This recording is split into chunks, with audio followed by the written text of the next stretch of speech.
Good morning, boys and girls, and all of God's children. Welcome to the Church School Neighborhood. I'm Sister Angie Spears, the excited Church School Superintendent. What a wonderful, wonderful lesson we have for you today. As you know, we are in our summer quarter, and the title of the quarter is The Testimony of Faithful Witnesses.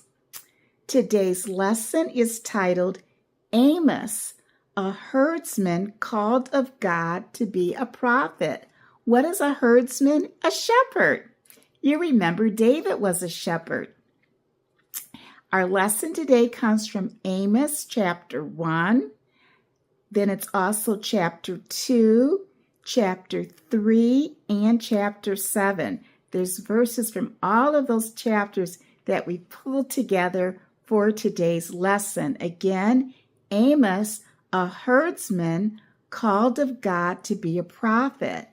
In today's lesson, we're going to meet Amos, and he is a shepherd, yet God picks him and says, I want you to be a prophet.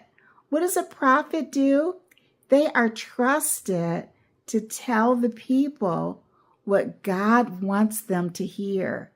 God often speaks through the prophets, and he sends them, and he says, please tell them exactly what I want them to do or to know. And so then it's on the job of the prophet to do exactly what God has said, to be trusted, to take the message exactly as God has given it. And our very special word for today is trusted. Trusted. Well, what we're going to learn about in today's lesson is that Amos is trustworthy. God is giving him messages to give to the people, and the message is not one that everybody wants to hear. And there is someone who says to Amos, we don't want to hear that message. Don't even come here with that message. Go back to your own land. We don't want to hear it. And that person's name is Amaziah, and he's actually a priest. You would think a priest would want the prophet to tell people what God has said, but not this Amaziah. He's more interested in keeping everyone happy and not letting anyone be upset, even if God is saying something to correct them or to warn them, or if he's letting people know I'm not happy with some of the things that are happening. And so that is what you're going to learn about in your church school class. Again, that special word is trusted. And it is Patches and Buttercup and Daisy who have excellent examples that they understand today's lesson. Why don't you go first, Patches? As you know, Patches has the two grandfathers. The one in the city is the one where all the cousins come over on the weekends and spend time at the house. They have a great time, and it's a lot of cousins. Well, one of the cousins, we're not going to say his name. He's a little bit younger than Patches. And there was a time where he just would not listen. Grandpa would tell him things, and he would say, when you're over here, you can't do that. You can't act a certain way. And one day that little cousin said to Grandpa, I'm not coming back over here. He didn't want to be told what to do. And that's what we find out in the Bible. Sometimes when God is telling people things, there's some people who just don't want to do what God wants them to do. They don't want to hear it. Well, another time, the little cousin was doing something that wasn't right, and Grandpa waited. When the parent came over, when that's Grandpa's son, he says, I need you to talk to him. I really need for you to talk to him because this is what he was doing. I didn't like him. You're his father. I really need you to sit down and talk to him. Well, that very next week, the little cousin came over and he hadn't changed. And when the parent came, the grandfather pulled him aside and said, did you talk to him? I trusted you to talk to him. Sounds a little bit about our prophet, right? That when God gives a message, He's expecting the prophet to tell the people. And in today's lesson in Amos, he does exactly what he should do. When God says, Amos, I want you to take this message, Amos takes it. However, again, there's someone who gets so upset with the message that they're telling Amos, we don't even want to hear that, not over here. Well, it is Buttercup and Patches who also have a really good example of understanding the lesson. Can you tell us what happened, Buttercup? Well, it was the beginning of this year. Their mom, Belle, is a volunteer for the school, and she's actually the president of the PTO, the Parent Teacher Organization. So she does a lot of work with the school, a lot of volunteer work. Well, one day, the principal saw Buttercup in the hallway, and he says, Buttercup, wait right here. Come with me to my office. And he gave him an envelope, right? And what did he say, Buttercup? He said, I want you to give this to your mom.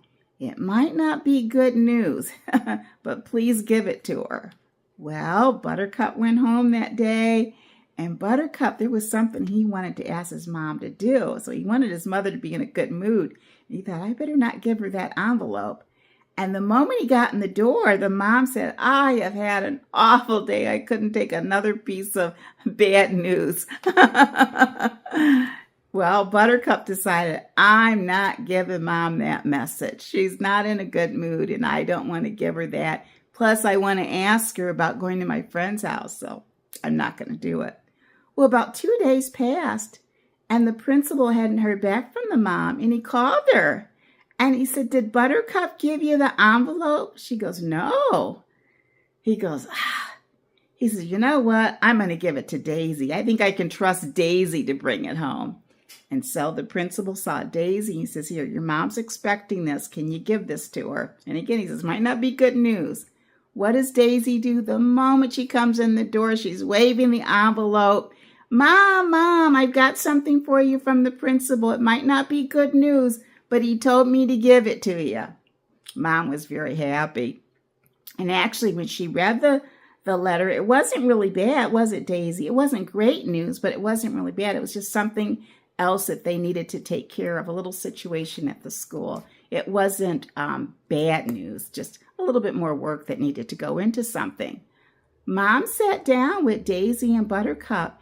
And Buttercup, what did she tell you? She wasn't happy. She says, when someone brings me a message, when they give you a message to give to me, Buttercup, please give it to me. Even if it's not going to be good news, if someone gives it to you to give to me, it's probably important. And that's how God is with us. And so when he goes to the prophet and says, please tell the people, the prophet should tell the people. Amos does. And yet there's someone who's very upset. Again, you're going to learn a lot in this church school lesson about being trustworthy, doing what God tells us to do. Let's go to our key verse, and our key verse is from Amos 7, verse 15. And these are the words of Amos. The Lord took me from following the flock, and the Lord said to me, go prophesy to my people Israel. The Lord took me from following the flock, and the Lord said to me, go prophesy to my people Israel. Can you fill that in when some of the words are missing? Let's see. The Lord took me from following the flock, and the Lord said to me, go prophesy to my people Israel. Amos 7:15. Great job. Great job. Again, you're going to enjoy this church school lesson as your church school teacher tells you even more about about the prophet Amos. We trust that you will join us on next week. Next week, we're starting a new unit. We're still in our summer quarter, the testimony of faithful witnesses, and the title of our new unit is Say Yes to Jesus. Our very first lesson in the new unit, the believing centurion a Gentile whose faith Jesus commended. And that lesson comes from Matthew chapter 8, verses 5 to 13. Until then, God bless you. Have a blessed week. Bye-bye.